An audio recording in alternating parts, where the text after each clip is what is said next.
Hello दोस्तों, स्वागत है आपका डीसीसी में।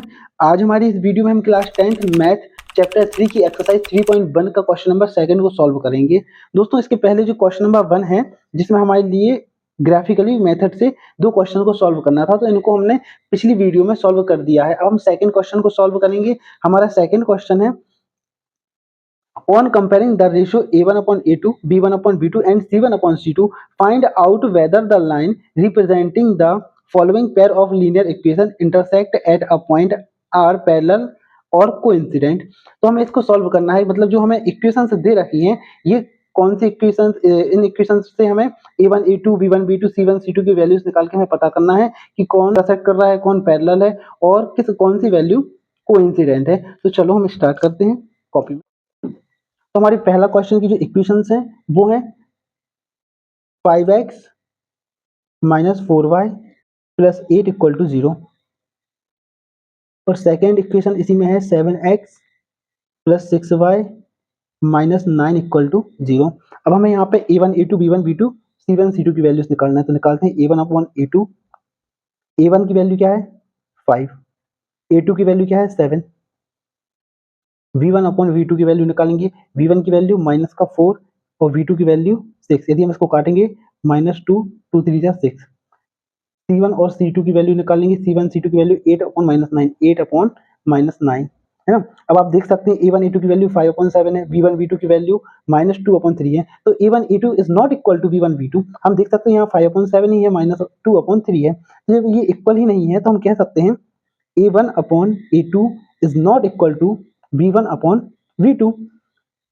और आपको पता है, हमने इंट्रोडक्शन वीडियो में सीखा है, जब a1 और a1/a2 is not equal to v1/v2 होगा तो ये क्या होंगी, इंटरसेक्टिंग लाइन, है ना। तो हम यहाँ पे लिख देते हैं these are intersecting line.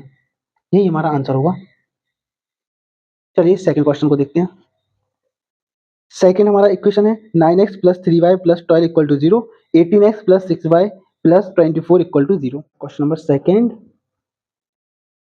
Equation 9x plus 3y plus 12 equal to 0, 18x plus 6y plus 24 equal to 0।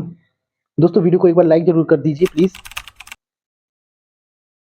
अब हम a1 a2 की वैल्यू निकालेंगे, यहाँ v1 और v2 की वैल्यू निकालेंगे और यहाँ c1 और c2 की वैल्यू निकालेंगे। a1 a2 की वैल्यू 9/18, 9/18, v1 v2 की वैल्यू 3/6, c1 c2 की वैल्यू 12/24। दोस्तों अब देखना, अब आप कह सकते हैं इनको देख के कि ये सेम नहीं है, बट ये सेम है। कैसे हैं, क्योंकि देखो न्यूमरेटर और डिनोमिनेटर दोनों ही कट रहे हैं तीनों में। तो काटते हैं, काट के हम देखते हैं कि क्या आता है।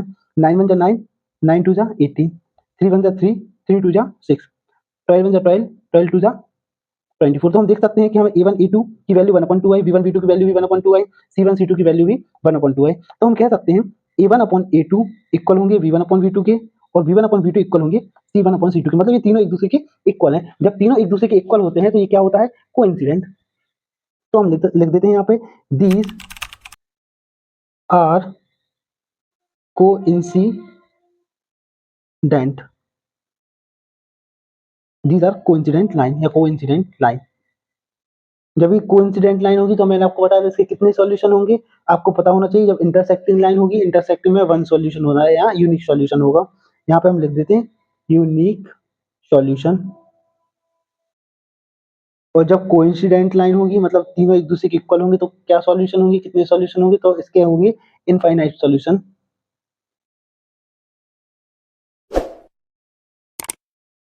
ये कई बार एग्जाम में एमसीक्यूज में पूछ लिया जाता है कि a1/a2 जब इक्वल नहीं होगा v1/v2 के, कितने सॉल्यूशन होंगे। तो यूनिक सॉल्यूशन, या इसको अपन कह सकते हैं वन सॉल्यूशन। जब कोइंसिडेंट लाइन होती है तो इनफाइनाइट सॉल्यूशन होता है। अब हमारा थर्ड लास्ट है क्वेश्चन नंबर सेकंड का, 6x minus 3y plus 10 equal to 0, 2x minus y plus 9 equal to 0। इसको हम यहाँ पे लिख लेते हैं। तो थर्ड वाले को हम यहाँ पे सॉल्व करते हैं। 6x minus 3y plus 10 equal to 0, यहाँ पे आता है 2x minus y plus 9 equal to 0। ये हमारी क्वेश्चन नंबर 3 की इक्वेशन है। तो हम क्या करेंगे, इसको हम a1/a2, v1/v2 और c1/c2 की वैल्यूज निकाल लेंगे। a1/a2 equal to 6/2, v1/v2 equal to -3/1 -1 होगा ना। क्योंकि माइनस वाई है, वाई के साथ कुछ नहीं तो 1 तो -1, और C1 और C2 की वैल्यू क्या होगी 10/9। अब क्या यहाँ पे ये कट रहे हैं तो हम काट के देखते हैं, 2 1 जा 2, 2 3 जा 6, माइनस से माइनस कैंसिल तो ये 3 अकेला आ जाएगा, मतलब 3/1। और यहाँ पे ये नहीं कट रहा है तो हम कह सकते हैं A1/A2 इक्वल है V1/V2 के, but V1/V2 is not equal to C1/C2। तो जब ऐसी सिचुएशन आ जाती है कि A1/A2 इक्वल होंगे V1/V2 के, लेकिन ये दोनों ही इक्वल नहीं होंगे C1/C2 के, तो कौन सी सिचुएशन यहाँ आ जाती है, कौन सा रूल क्या पता चलता है हमें, हमें पता चलता है कि these are not, sorry, this is a parallel line.